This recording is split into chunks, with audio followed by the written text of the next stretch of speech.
The day I stopped bowing my head was the day an empire quietly began to change. I didn't know that when I stepped off the city bus just after 7 that rainy Monday morning. I only knew my shoes were already soaked through, my umbrella had surrendered to the wind somewhere 3 blocks back, and the employment agency had promised that this housekeeping job paid almost twice what any hotel in Manhattan was willing to offer. At 24 years old, I had learned that life rarely rewarded pride, but it usually rewarded showing up. The Blackwood estate stood behind towering iron gates that seemed less like the entrance to a home and more like the border of another country. The stone mansion stretched farther than I could comfortably see through the mist, its tall windows reflecting nothing except gray skies and perfectly trimmed gardens that looked untouched by ordinary hands. Even the silence felt expensive. A security officer opened the gate after checking my identification twice, offering nothing more than a polite nod before directing me toward the servants' entrance. Inside, everything smelled faintly of cedar wood, fresh linen, and polished marble. The floors gleamed so brightly I caught my own reflection looking back at me, damp blonde hair tucked behind my ears, blue-green eyes trying harder to appear confident than they actually felt. A woman in her early 60s introduced herself as Mrs. Whitmore, the head housekeeper. She wore a navy uniform without a single wrinkle and carried herself with the precision of someone who had spent decades making impossible things appear effortless. She handed me a neatly folded uniform and spoke softly, almost as if the walls themselves might be listening. "We value professionalism above everything else here, Claire." I smiled. "I understand." She hesitated before adding one more sentence. "There is one rule you'll remember if you wish to stay employed." I waited. Never make Mr. Blackwood wait. Before I could ask another question, the sound of footsteps echoed somewhere beyond the grand hallway. The reaction around me happened instantly. Conversations disappeared. Silver trays stopped moving. 2 gardeners standing near the kitchen entrance straightened their backs so quickly it looked rehearsed. Even Mrs. Whitmore lowered her voice without realizing it. I turned toward the hallway out of simple curiosity. A tall man wearing a charcoal suit walked through the entrance with calm, measured steps. He wasn't surrounded by shouting or dramatic displays of authority. Quite the opposite. His presence alone reshaped the room. Everyone seemed determined not to disappoint him before he had even spoken a word. Adrian Blackwood looked younger than I expected, perhaps 34, with dark hair brushed neatly back and gray-blue eyes that carried the quiet weight of someone accustomed to making difficult decisions. He wasn't smiling.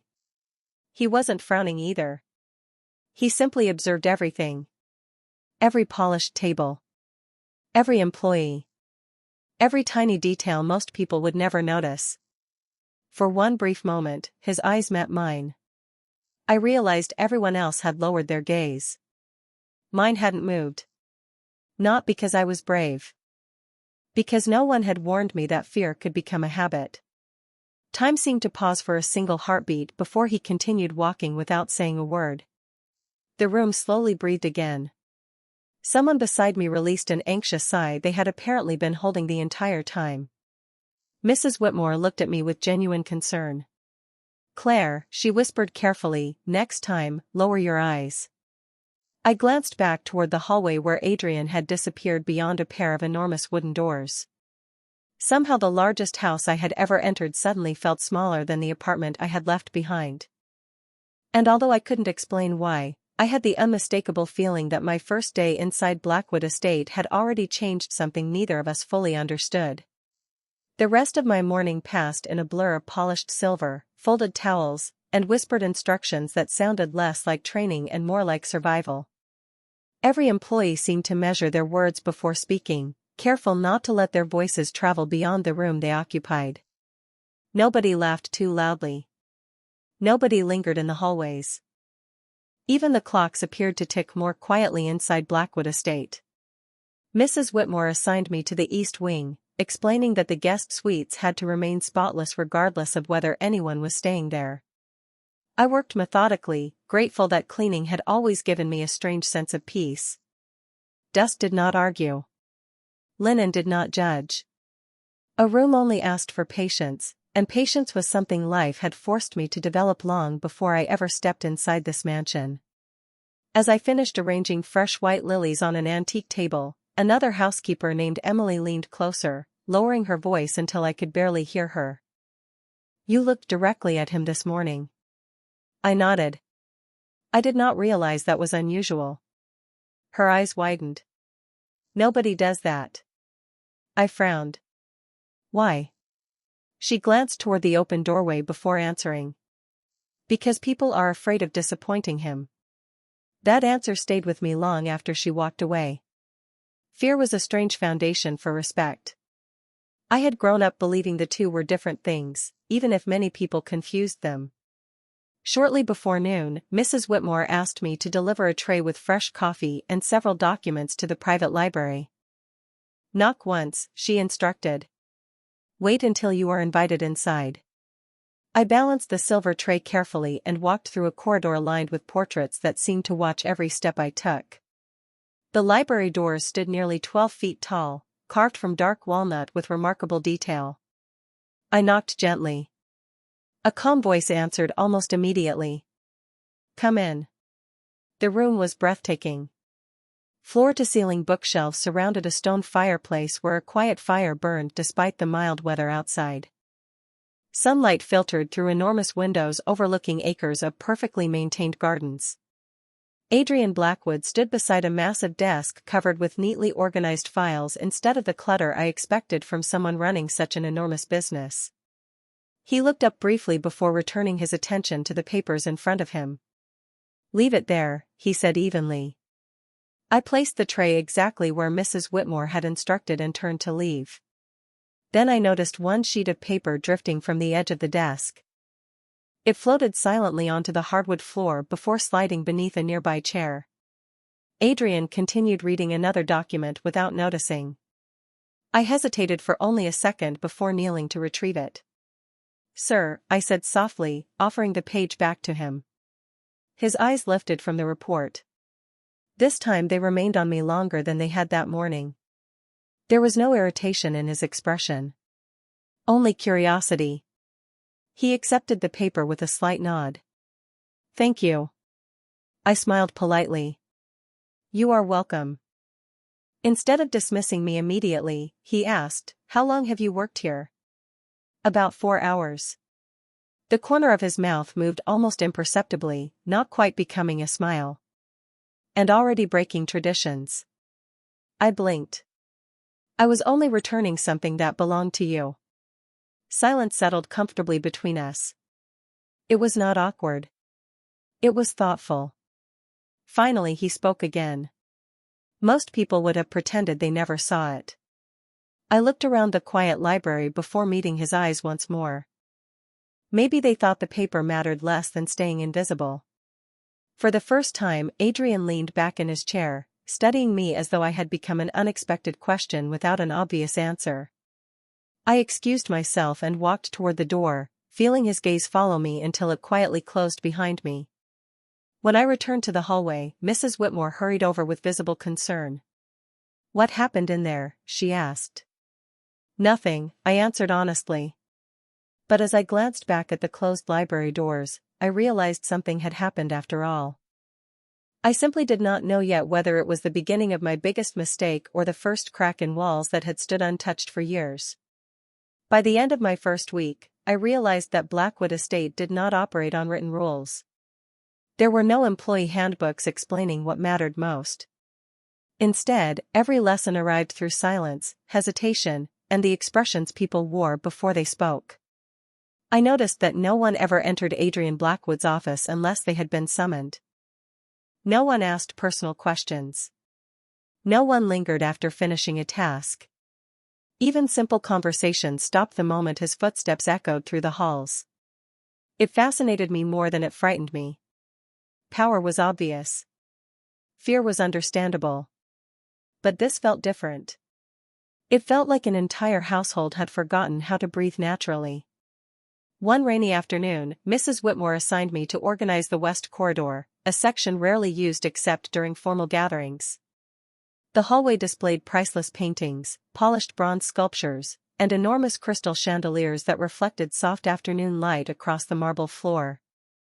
As I dusted one of the display cabinets, I heard quiet voices drifting from an open doorway farther down the hall. Two accountants stood beside a conference room, reviewing financial reports with careful attention. I had no intention of listening, but one sentence caught my ear before I could walk away. If Mr. Blackwood approves this acquisition today, the company will employ another 3,000 people before the end of the year. The other man nodded. He never talks about it publicly, but every expansion creates more jobs than anyone realizes. Their conversation ended as quickly as it had begun. They gathered their folders and disappeared down another corridor. I stood there for a moment, surprised. Growing up, I had heard countless stories about wealthy businessmen. Most focused on what they owned. Almost none mentioned the people whose lives depended on their decisions. The image I had built of Adrian suddenly became slightly more complicated. Later that afternoon, I carried fresh towels toward the private family wing. As I rounded a corner, I noticed an elderly groundskeeper struggling to lift a large potted lemon tree that had been moved indoors because of the weather. He was breathing heavily, determined not to ask for help. Without thinking, I set my towels aside. "Please let me help you." He smiled politely. "You are new. You should not risk being late." "Neither should you," I replied. Together we managed to slide the heavy planter into its proper place. The man thanked me quietly before returning outside. I picked up the towels again, only to discover someone standing at the opposite end of the hallway. Adrian. He had apparently witnessed the entire exchange without either of us noticing. My heartbeat skipped once, but his expression remained unreadable. "The guest rooms are the other direction," he said calmly. I glanced at the towels in my arms. "I know." His eyes shifted toward the freshly positioned tree. "Then why are you here?" I answered honestly because I had never been particularly skilled at inventing convenient lies. "Someone needed help." He studied me for several long seconds. "You delayed your own assignment for someone whose work was not your responsibility." "Yes." "Why?" It was such a simple question, yet everyone in this house seemed afraid of answering simple questions honestly.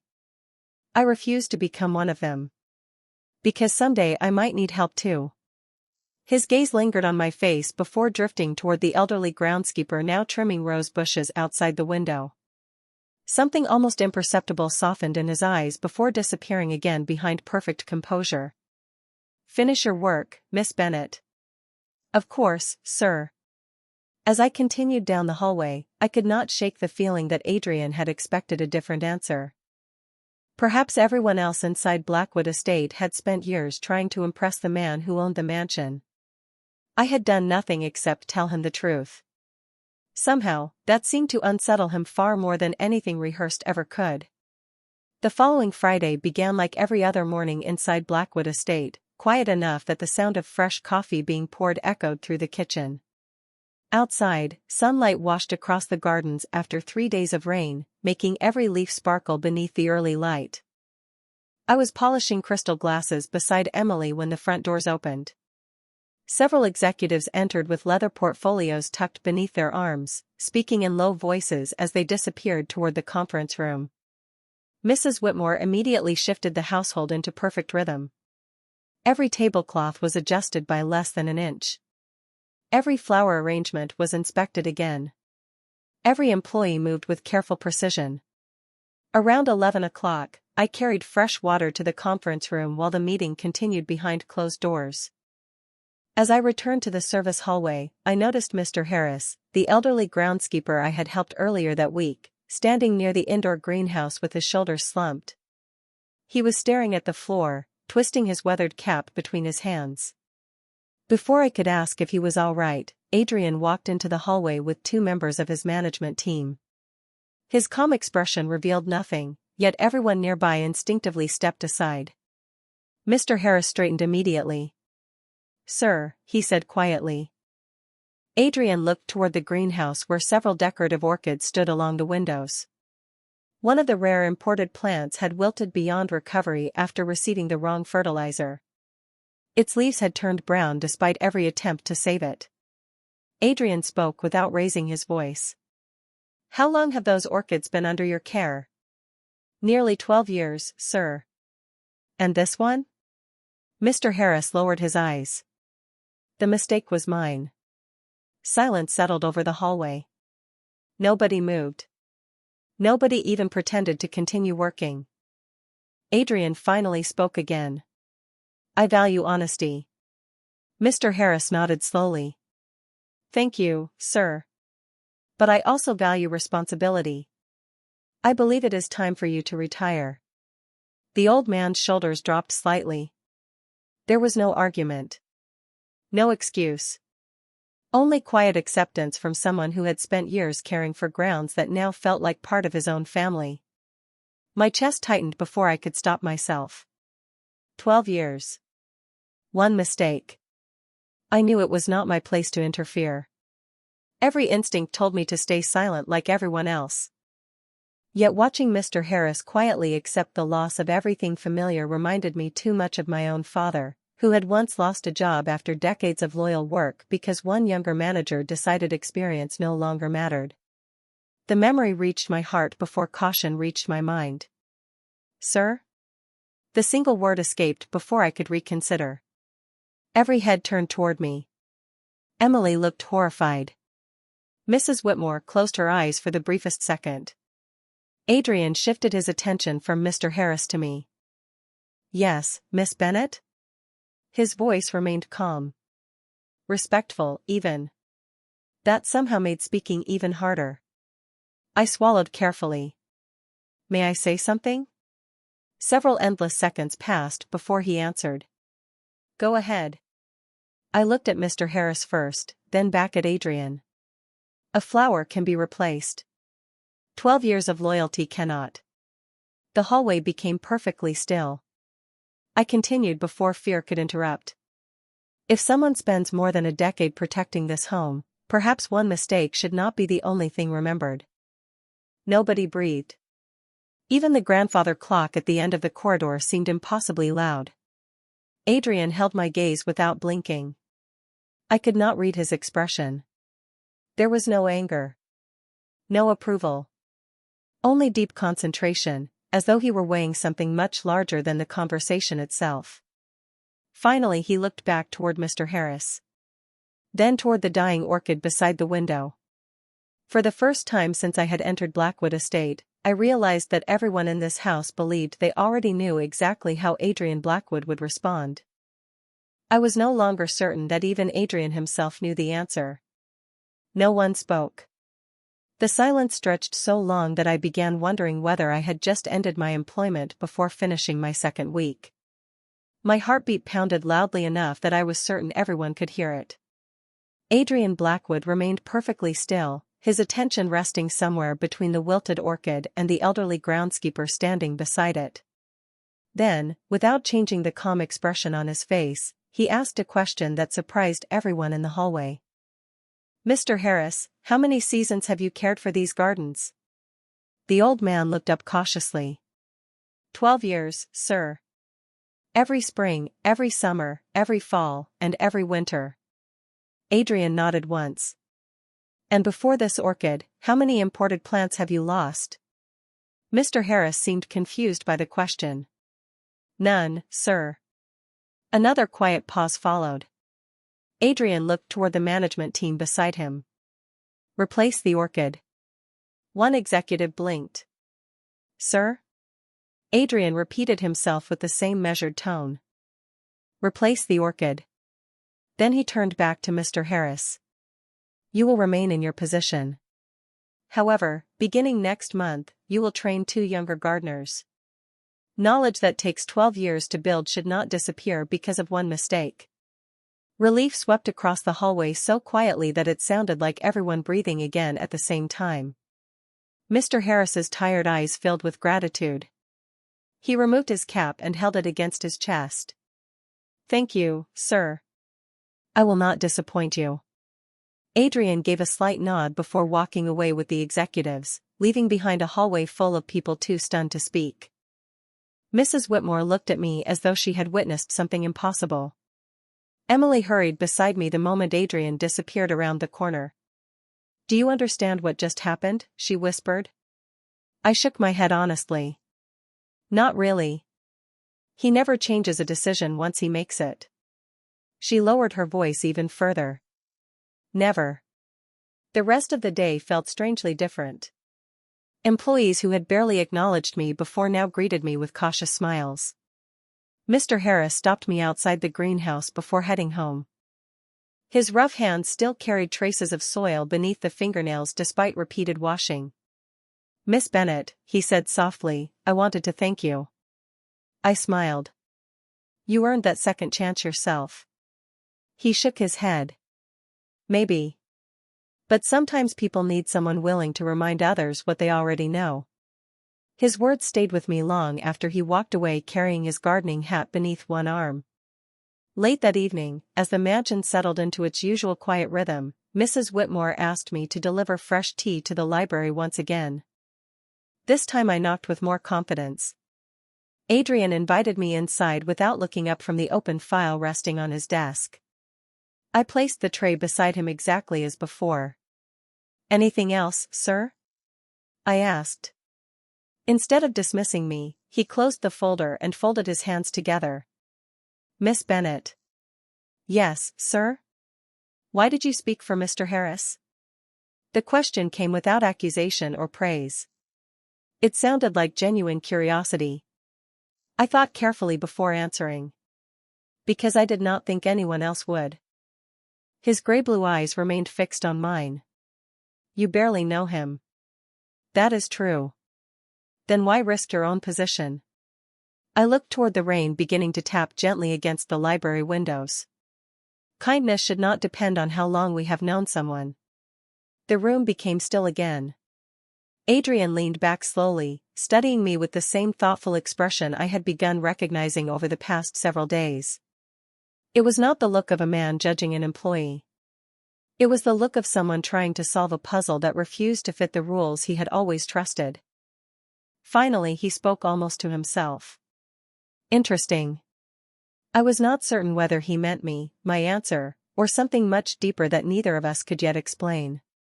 But as I quietly left the library, I could not shake the feeling that Adrian Blackwood had stopped seeing me as simply another maid. For reasons I did not yet understand, he had started watching me as though I carried an answer to a question he had been asking himself for years. The mansion felt different after that conversation in the library. Nothing had changed on the surface. The marble floors still reflected every chandelier. The gardens remained perfectly trimmed. The staff still moved with quiet efficiency through endless hallways. Yet something invisible had shifted. Adrian Blackwood no longer passed by without acknowledging my presence. Sometimes it was nothing more than a brief nod. Other times I would look up while arranging flowers in the foyer and discover him watching the room with thoughtful eyes before continuing toward another meeting. He never lingered. Neither did I. But the distance between employer and employee no longer felt quite as absolute as it had on my first day. One cool October afternoon, Mrs. Whitmore asked me to prepare the rarely used north wing for an upcoming charity reception. Dust-covered furniture hidden beneath white linen sheets, and sunlight filtered through tall windows, filling the empty rooms with floating particles that danced like tiny stars. As I carried fresh linens upstairs, I noticed one door standing slightly open. Unlike the other rooms, this one had no furniture covered for storage. Curiosity tugged at me, but respect reminded me to keep walking. Then a gentle breeze drifting through the hallway pushed the door open another few inches. Inside stood a beautifully preserved sitting room. Fresh flowers rested in a crystal vase. A piano gleamed beneath the window. A knitted blanket lay perfectly folded across a reading chair, as though someone had planned to return at any moment. Everything looked cared for. Everything looked untouched. I quietly stepped back into the hallway just as Mrs. Whitmore rounded the corner carrying a stack of folded towels. She noticed where I had been looking and immediately softened her voice. "That room is maintained every week." I glanced toward the doorway again. "Does someone still use it?" She hesitated before answering. "No. There was kindness in her expression, but also a sadness I had never seen before. It belonged to Mr. Blackwood's mother. I did not ask another question. Some stories announced themselves before words were ever spoken. That evening, after most of the staff had finished dinner, I walked through the gardens to collect fresh rosemary for the kitchen.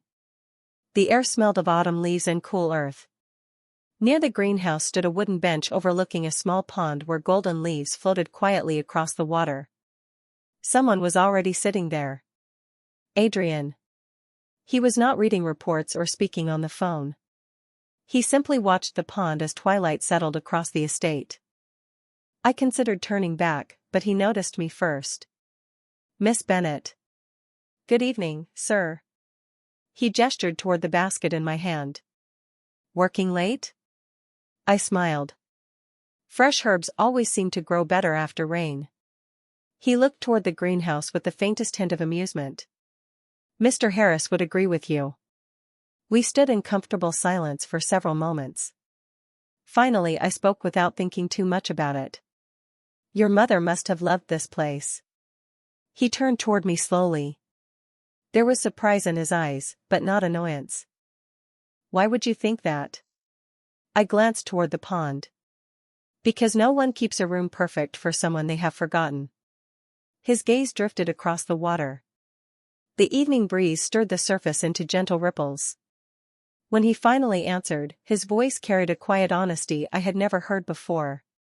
She believed a home should make people feel safe before it impressed them. I nodded.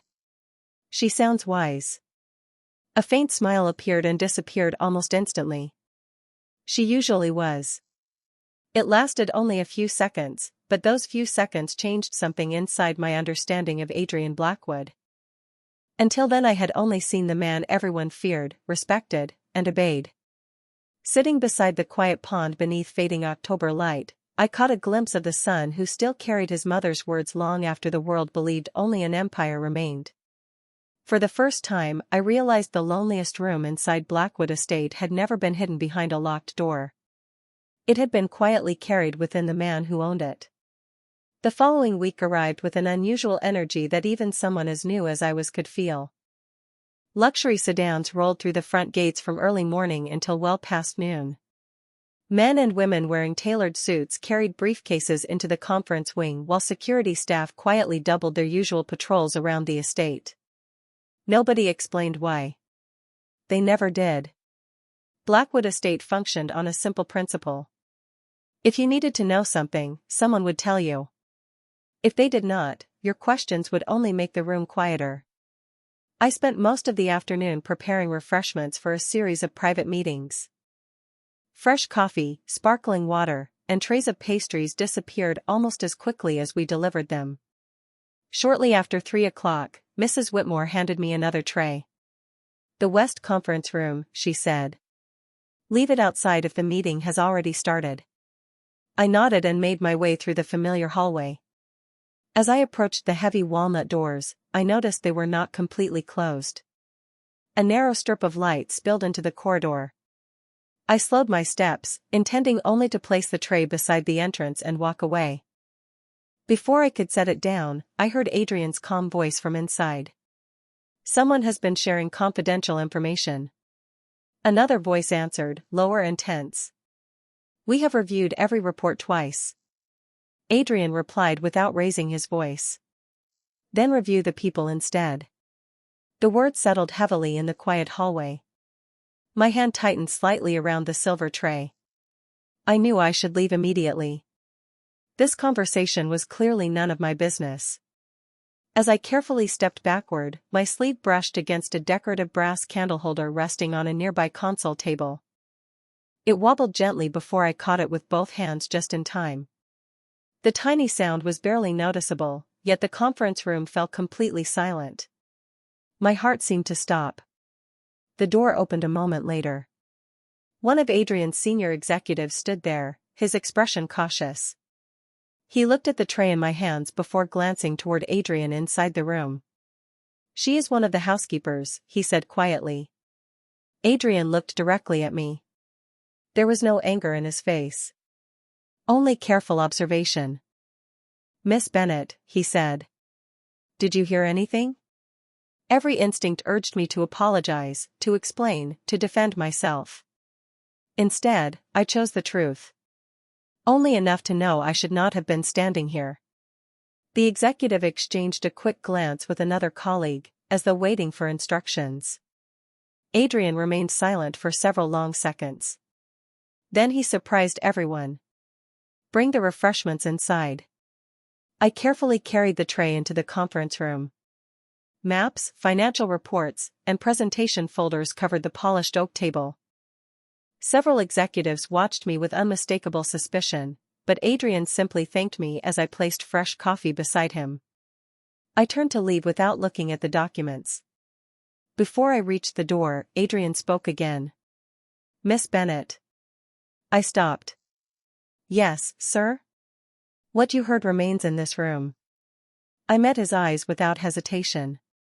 It already does. He nodded once. Thank you. I quietly left, closing the door behind me. That evening, while folding clean linens in the laundry room, I replayed the conversation again and again. Someone close to Adrian had betrayed his trust. I did not know who. I did not know why. But for the first time since arriving at Blackwood Estate, I realized the greatest danger inside those walls was not hidden outside the gates. It was already sitting at the conference table, smiling politely across from the man who believed loyalty could still be recognized when he saw it. And somehow, without meaning to, I had become one of the very few people he had chosen to trust. 2 days passed without another word about the confidential meeting, but the atmosphere inside Blackwood Estate grew noticeably heavier. Employees smiled less. Security officers quietly changed their patrol routes several times each day. Black luxury vehicles arrived without notice and departed just as quickly. Whatever concern had settled over the estate remained invisible, yet everyone could feel its weight. On Thursday afternoon, Mrs. Whitmore asked me to prepare the sunroom overlooking the south gardens for a private discussion. Fresh tea, lemon slices, linen napkins, and a simple arrangement of white roses decorated the table exactly as instructed. The room itself felt peaceful, surrounded by glass walls that welcomed soft autumn sunlight. Outside, gardeners carefully trimmed hedges while colorful leaves drifted across the stone pathways.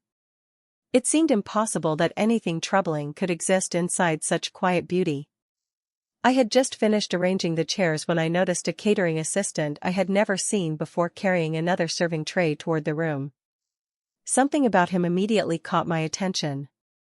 It was not his uniform. That matched everyone else's. It was the way he moved. Every employee inside the estate walked with confidence born from familiarity. This man paused briefly at every hallway intersection as though silently searching for directions. He glanced toward the security cameras more often than toward the guests. Most people would never have noticed. I only did because I was still new enough to remember exactly how unfamiliar everything had felt during my first week. As he approached the sunroom, he reached into his jacket pocket for what appeared to be an identification badge. Instead, a folded floor map slipped onto the marble floor before he quickly tucked it back inside. He smiled politely when he noticed me watching. First week, he said with an awkward laugh. Still getting lost. His words sounded ordinary. His smile did not. Something deep inside me whispered that the explanation had arrived too quickly, almost as though he had prepared it before anyone asked. Before I could respond, Adrian entered the hallway with 2 executives walking several steps behind him. Their conversation continued quietly as they approached the sunroom. The unfamiliar catering assistant immediately stepped aside, lowering his head. Then I noticed something else. The tray he carried had been placed directly beside the chair Adrian always used during meetings. My eyes drifted toward the untouched teacup already waiting there. A strange feeling tightened in my chest. Nothing looked wrong. Yet everything suddenly felt wrong. I stepped forward without fully understanding why. "Sir," I called gently. Adrian stopped and looked toward me. "Yes, Miss Bennet?" I picked up the tray I had prepared myself. "I think this one belongs here instead." Before anyone could question me, I exchanged the 2 serving trays with a polite smile. The unfamiliar assistant hesitated for the briefest moment before offering no objection at all. Adrian watched the exchange carefully but said nothing. Moments later, the assistant quietly excused himself and disappeared down the hallway. I expected the meeting to begin normally. Instead, one of the security officers hurried back only a few minutes later carrying concern across his face. He spoke quietly to Adrian, who immediately stood. His eyes shifted toward the hallway where the catering assistant had vanished. The man was already gone. So was every record showing he had ever been scheduled to work that day. Adrian dismissed the meeting before it even started. Later that evening, he found me standing alone beside the greenhouse as cool air carried the scent of pine and fallen leaves across the gardens. "Why did you switch the trays?" he asked. I looked toward the fading sunset. "Because something felt out of place." "That is not an answer." I smiled faintly. "Sometimes it is the only honest one I have." He remained silent for a long moment before quietly saying, "Your instincts may have prevented a very serious mistake today." I looked at him with genuine confusion. I was only following my intuition. Adrian's expression softened in a way I had never seen before. "Sometimes," he said almost to himself, "that is far more valuable than certainty." The estate became quieter after that afternoon, but it was no longer the peaceful kind of quiet I had grown accustomed to. It was the kind that followed unanswered questions. Every employee sensed it, even if no one dared to mention it aloud. Security officers now greeted each other with shorter conversations. Meetings lasted longer behind closed doors. Visitors arrived through different entrances than before.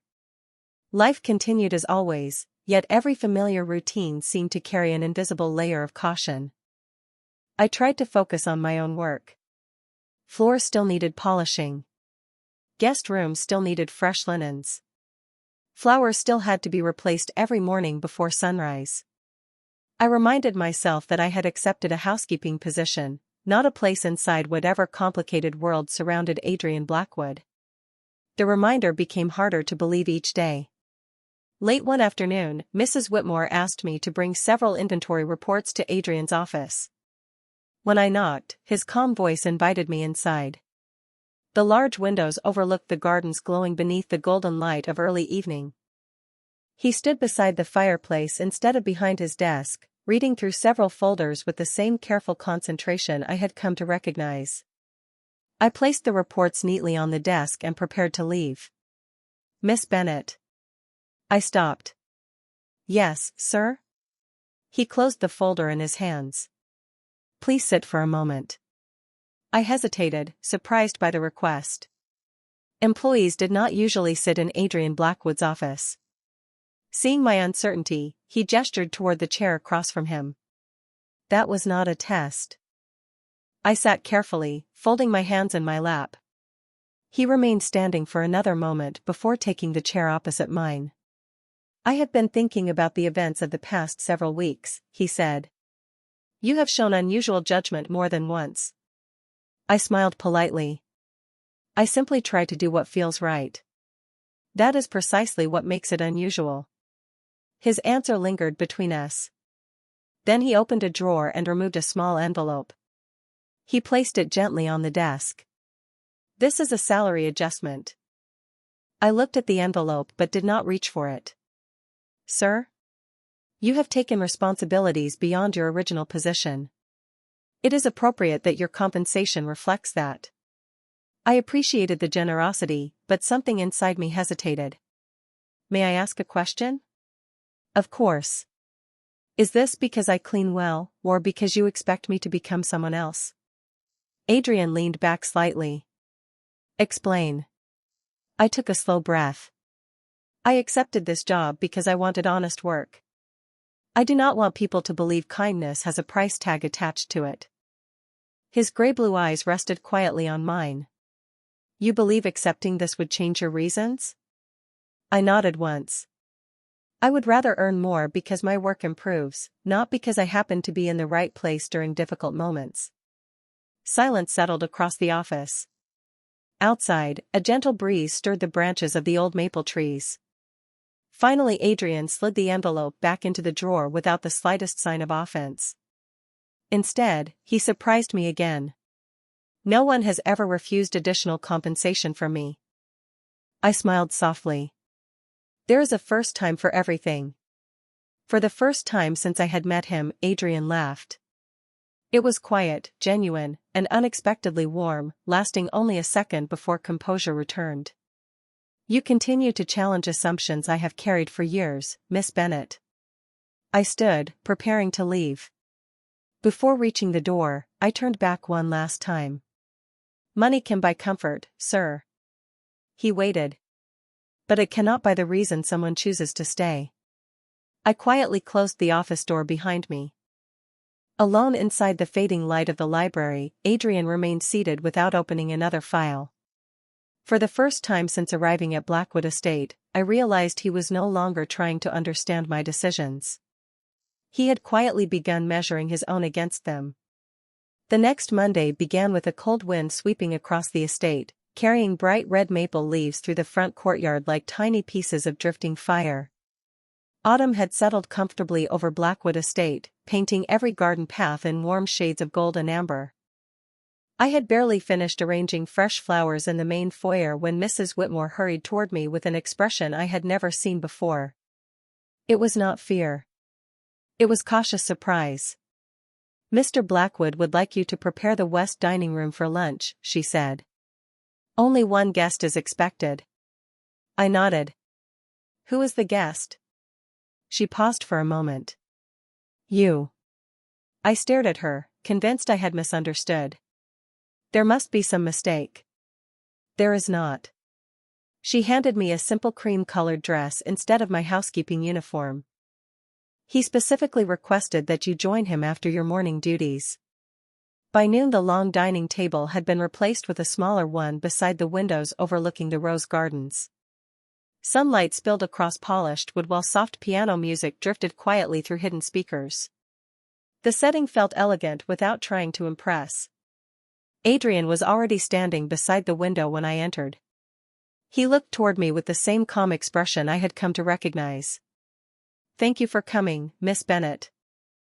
I smiled nervously. I was not aware refusing was an option. A faint smile crossed his face. It was. He pulled out the chair across from him before taking his own seat. Lunch arrived in simple courses prepared by the estate chef. Fresh soup, warm bread, grilled salmon, roasted vegetables, and apple tart for dessert. There was no discussion of business. No executives. No reports covering the table. Only two people sharing a quiet meal. After several minutes, Adrian finally spoke. "Do you know why I invited you?" I shook my head. "No, sir." "Because I wanted to understand something." He folded his hands together. "Most people spend their lives trying to move closer to power. You seem determined to keep the same distance."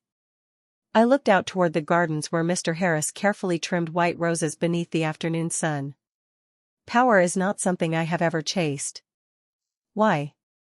I smiled gently. "Because I have watched too many people lose themselves while chasing it." He considered my answer carefully.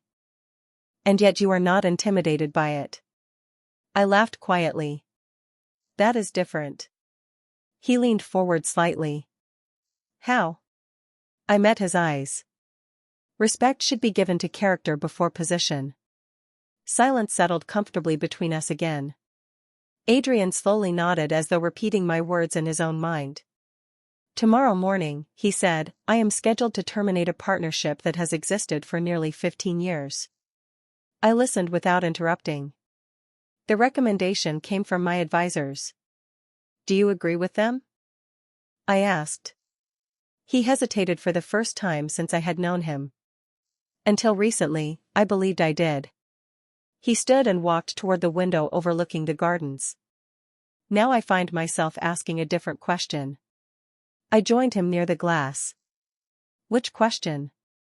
He watched Mr. Harris patiently teaching two younger gardeners how to care for the rose bushes. The old groundskeeper smiled more than I had ever seen before. Adrian spoke quietly. Is one mistake enough to erase years of loyalty? The question echoed softly inside the room. I realized he was no longer speaking only about business. Without looking away from the gardens, I answered. Sometimes people deserve accountability. He nodded once. And sometimes? I smiled. Sometimes they deserve the opportunity to become better. Adrian remained silent for several moments before reaching into his jacket pocket and removing his phone. He placed one call. Cancel tomorrow's meeting, he said calmly. I want another conversation before any final decision is made. He ended the call and slipped the phone back into his pocket. There was no dramatic announcement. No celebration. Just one quiet decision made differently than it would have been only a few weeks earlier. As we stood together watching the afternoon sunlight stretch across the gardens, I realized that changing an empire rarely began with grand speeches. Sometimes it began with one person choosing to ask a better question. The decision Adrian made did not remain inside his office for long. By the following morning, the entire estate seemed to know that a partnership expected to end had instead been given another chance. Nobody openly discussed it, but conversation stopped whenever I entered a room. The silence felt different now. It was no longer simple caution. It carried curiosity, uncertainty, and something that looked remarkably similar to doubt. People had always believed they could predict Adrian Blackwood. Suddenly, they could not. Shortly after breakfast, I crossed the east hallway carrying fresh linens when two senior executives emerged from the conference wing. They lowered their voices as soon as they noticed me, but not before I caught a single sentence. He has changed since she arrived. The other man answered quietly. That is exactly what concerns everyone. They walked away before I could pretend I had not heard them. Their words stayed with me throughout the morning. I had never intended to influence anyone's decisions, especially not Adrian's. I had only answered his questions honestly whenever he asked them. Yet honesty, I was beginning to learn, could alter the course of people who had grown accustomed to hearing only agreement. That afternoon, I found Adrian standing alone in the greenhouse beside Mr. Harris. The elderly gardener was patiently explaining how different plants recovered after difficult winters. Adrian listened with genuine attention instead of polite obligation.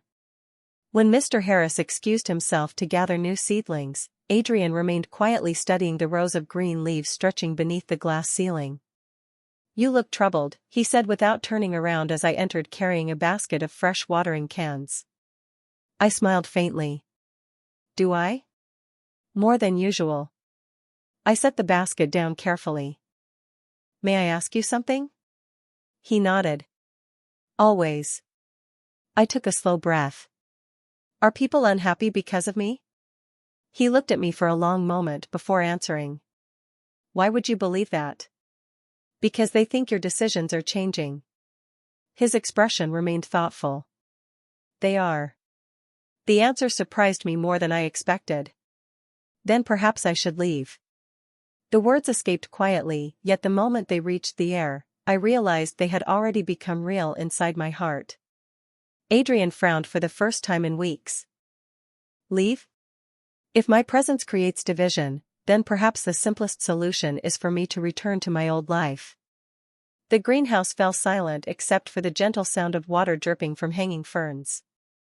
Adrian stepped closer, stopping at a respectful distance. You believe this is your fault. I lowered my eyes. I cannot ignore the possibility. He shook his head slowly. People are uncomfortable because I have started questioning decisions that nobody believed I would ever question. I looked back at him. And if that weakens your leadership? He smiled, though there was sadness behind it. Then perhaps my leadership was weaker than I realized. His words lingered between us. I remembered the frightened employees from my first day, the lowered eyes, the whispered conversations, the invisible rules that governed every hallway. Change always sounded beautiful until someone had to live through it. I never wanted to change your world, I admitted softly. Adrian's eyes remained steady. Claire. It was the first time he had spoken my first name.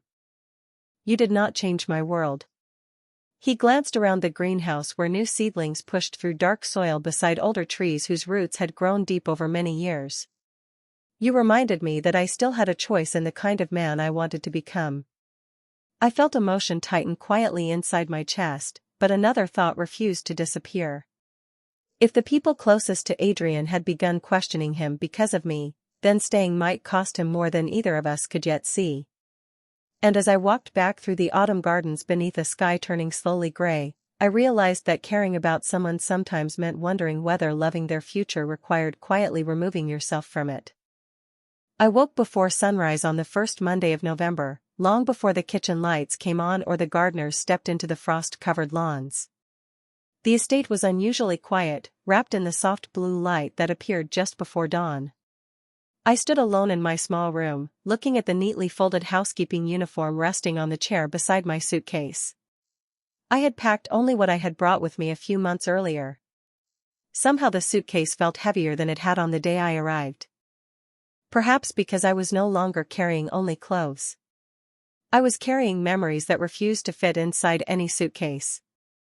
The resignation letter took only 3 sentences to write.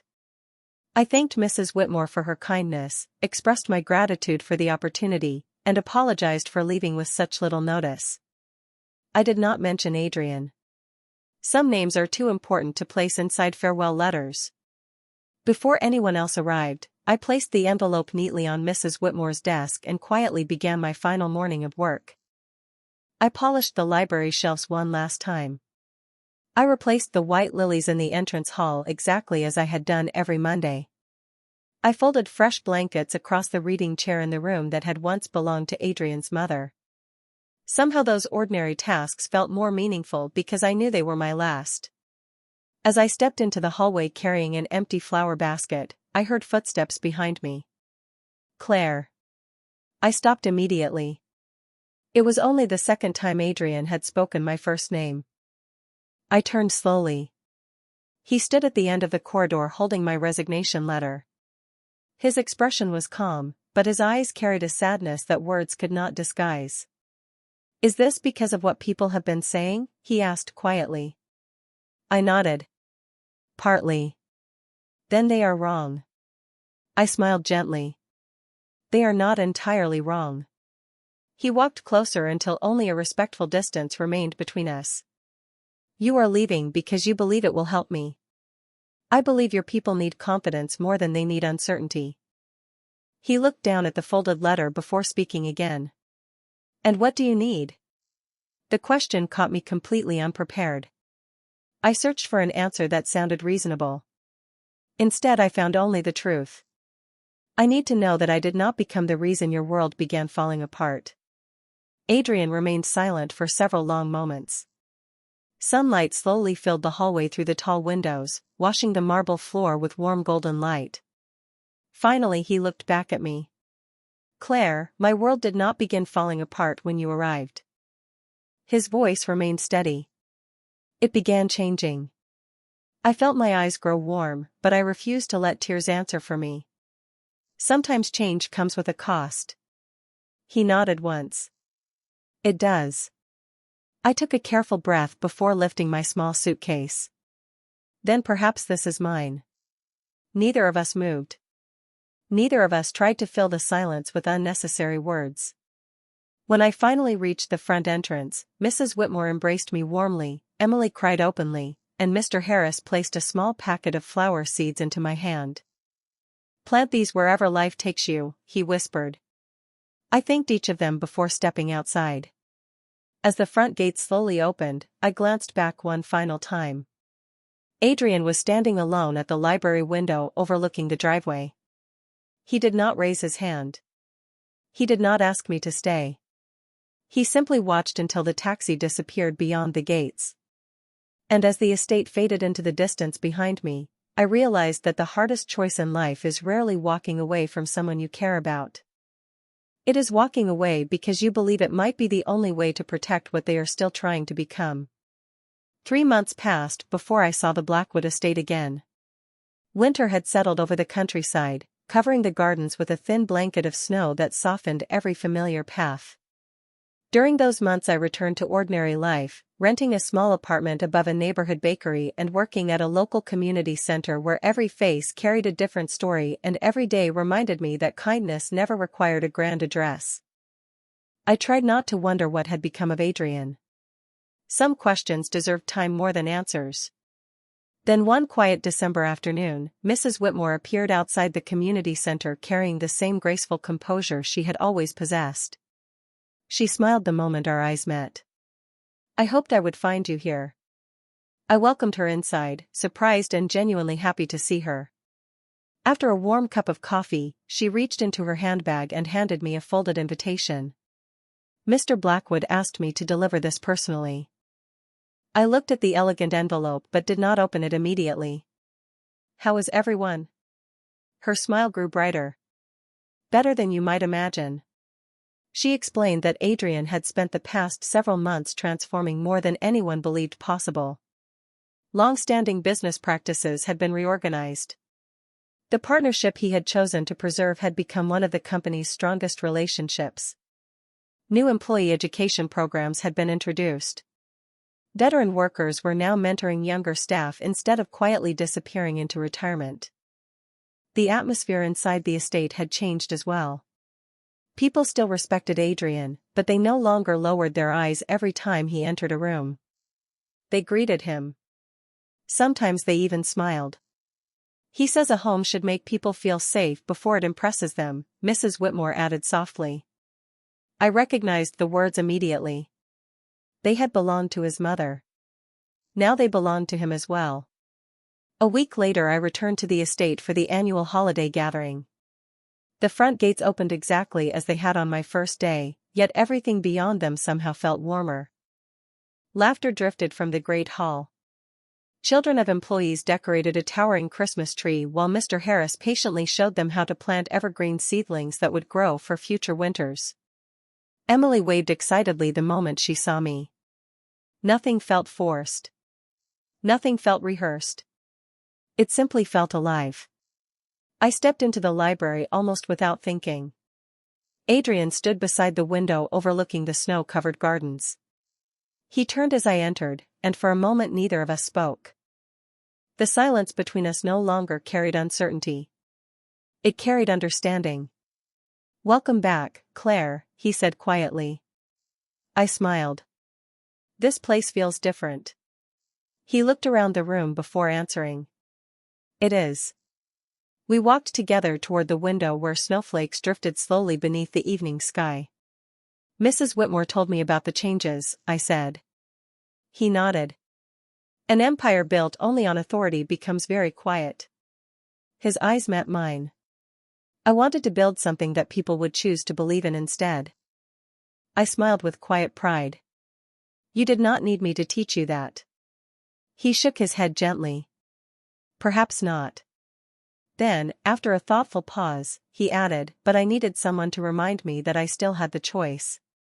We stood there watching the lights appear one by one across the estate as families gathered, employees laughed freely, and music filled halls that had once been ruled by silence. For the first time since I had walked through those gates carrying nothing but a suitcase and hope, I understood what had truly changed. It was never about a maid saving an empire. It was about one ordinary person refusing to surrender kindness in a place that had forgotten its value, and one extraordinary man discovering that real strength is measured not by how many people fear your presence, but by how many people find peace because you chose compassion over pride. In the end, power gave Adrian Blackwood an empire, but character gave him a home, and that will always be the only legacy worth leaving behind.